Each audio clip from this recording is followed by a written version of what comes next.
everyone, hope you're all doing well. So here is the QSanding Technologies unboxing. So we'll unbox the smallest box first, and this has your soft backing pads in, soft foam pads. There's two pads that come in the unit. You've got a 5mm and a 10mm, and we're going to give you an explanation on those shortly. So they are 144mm across, slightly smaller than what you'd normally use, but again, that will all be explained to you. This is literally, for me, just going to be an unboxing because the inventor of this technology has sent me a couple of videos that were so good, and you could feel his passion coming through. I've just added them to the end of this video so you can actually hear it straight from him. The actual box itself, really well packaged, gives you all your safety features, what you need to wear, a little bit more information, the speed that it runs at. It's lightweight, powerful, high speed, random orbital, and it is a random orbital. It works on a radius of 2.5. Again, this will all be explained. It's got a magnet on there, so it closes shut. Just pop that open. You've got your instructions, and then you've got the unit itself. Again, a lot of this stuff is going to be explained on why he chose this particular machine and how the pad works, but you can see the flexibility in that pad. It's only 144mm. Again, that will be explained why. So please watch the end of this video. A couple of little features on there. You've got a speed adjuster, but I don't want to talk too much about that. It's just really to show you what comes in the box from my point of view. This backing pad can be bought separately if you want it. It's 79 euros. The whole kit itself is 319 euros. And if you buy it, go direct to QSanding, they will give you a set of backing pads free. You've got your spanner to change the pads over. You've also got your adapter for connecting to your extraction system. That just screws in. There we go. And so there we go. That's what you get in the box. Really well packaged. Looks like a really great sander. I can't wait to try it out. It's slightly different to what I've used before. But now I'm going to pass you over to Quinton, who is the man who's designed the QSanding technology system.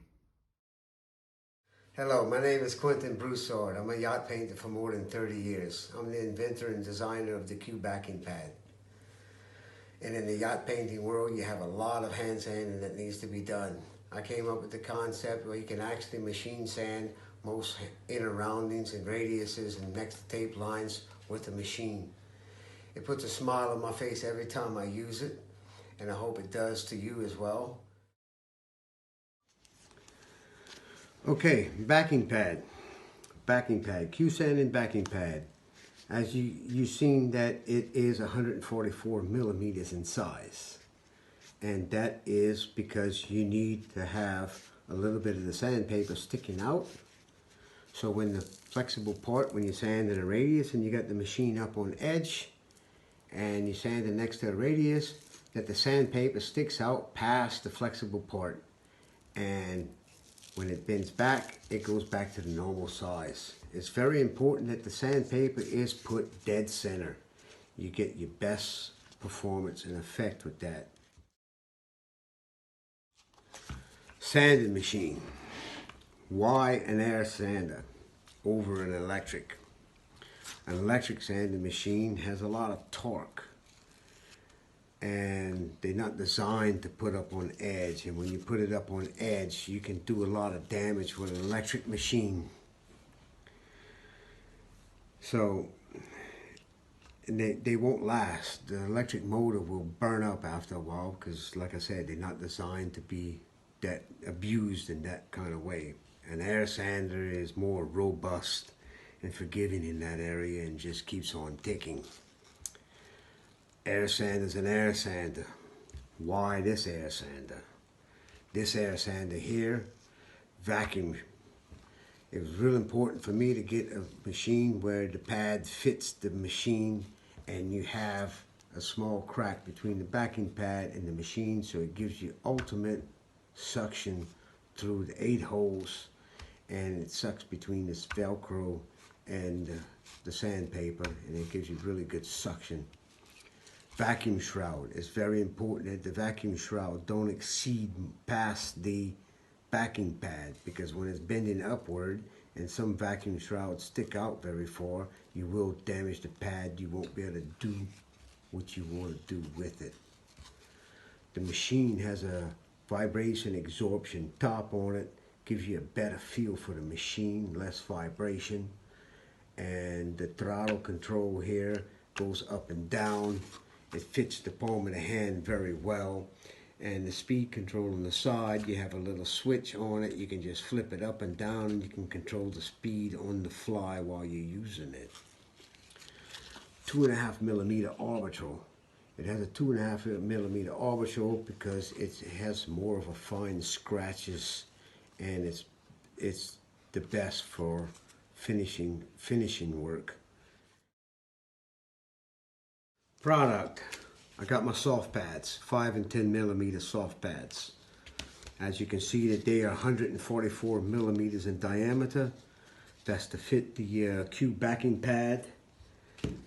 And there is a durable, denser foam. It sends more kinetic energy straight to the sandpaper itself. It's not as soft as most conventional pads. So by sending more kinetic energy straight to the sandpaper, you're going to get a lot more done. And when you're using a soft pad,